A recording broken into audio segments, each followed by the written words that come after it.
আসসালামু আলাইকুম। একটা টপিক নিয়ে আসলাম। টপিকটা হলো উচিত কথা শুনতে তিতা লাগলো, উচিত কথা আসলেও মিঠা। এই জন্য উচিত কথা সবাই হজম করার মতন শক্তি থাকে না। কালকে দেখলাম কিছু কিছু লোক, কিছু কিছু মেয়ে মানুষ ধর্ষণের বিচারের জন্য তারা রাজপথে নামে স্লোগান, অনেক কথাই বলেছেন। হ্যাঁ, ধর্ষণকারীকে আমরাও ঘৃণা করি। ধর্ষণকারী দেশের শত্রু, জাতির শত্রু। দেশে যদি দর্শনকারী সঠিক বিচার হতো, তাহলে দর্শনকারীরা দর্শন করার আগে চিন্তা ভাবনা করত। যদি এই দেশে দর্শনকারীদের জন্য ইসলামিক শরিয়াত আইন যদি থাকতো, দর্শনকারীরা এত স্পর্ধা পেত না। দর্শনকারীদের বিচারের জন্য রাজপথে যারা কালকে সাহসী ভূমিকা রাখছেন, আমি ওয়েলকাম জানাই, এটা স্বাগতম জানাই। বলছিলেন যে দর্শনকারীদেরকে শরিয়া আইনে বিচারের কথা, এইটাও আমি ওয়েলকাম জানাই। যদি এমন হতো তাহলে অত্যন্ত আমরা খুশি হতাম। কিন্তু আমার কথা হলো এইটাই, এই দর্শনকারীর জন্য খালি দর্শনকারীরাই দায়ী? তার ব্যাকগ্রাউন্ড, তার সামনের পরিবেশগুলোর জন্য কিছু কিছু নারীরাও দায়ী? আজকে আমরা কি দেখি? ফেসবুক রিলস ভিডিওর নামে নিজের রূপ সৌন্দর্য, নিজের, আমার বলতেও শরম লাগে, এমন এমন অঙ্গ প্রত্যঙ্গ গুলা মানুষের সামনে প্রেজেন্ট করে,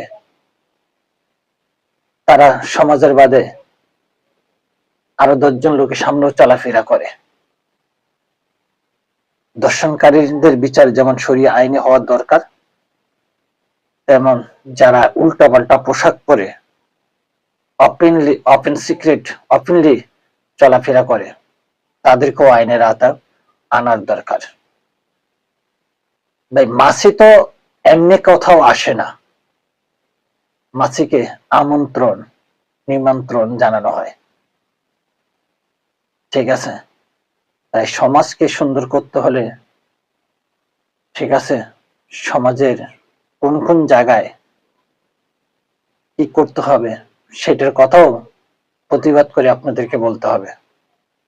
হ্যাঁ, কালকে যেমন আপনারা দর্শনকারীদের বিচার চেয়েছেন, এটা সবাই আপনাদের জন্য সাপোর্ট জানাবে, শুধু দর্শনকারী বাদে আমরা আপনাদের কথা সাপোর্ট জানি। যদি আপনারা এমন করে বলতেন যে দর্শনকারীদের বিচার চাই, তার সাথে তারা যারা রাজপথে, যারা ওপেন সিক্রেট পোশাকের নামে অশ্লীল উলঙ্গ ভাবে চলাফেরা করে, তাদেরকেও আইনের আওতায় আনা হোক।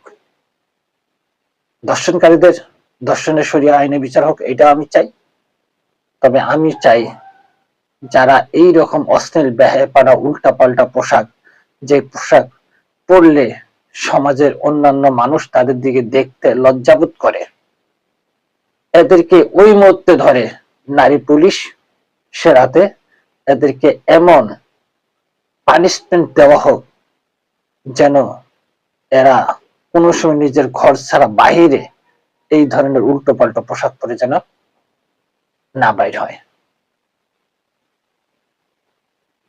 কথা জানি অনেকেরই খারাপ লাগবে, কিন্তু কি বলবো, বাস্তবকে তো বলতেই হয়, বাস্তবকে মেনে নিতেই হয়। তাই অন্ধের মতন ভালোবাসা নয়, জেনে শুনে ভালোবাসুন। আসসালামু আলাইকুম ওয়া রাহমাতুল্লাহি ওয়া বারাকাতুহু।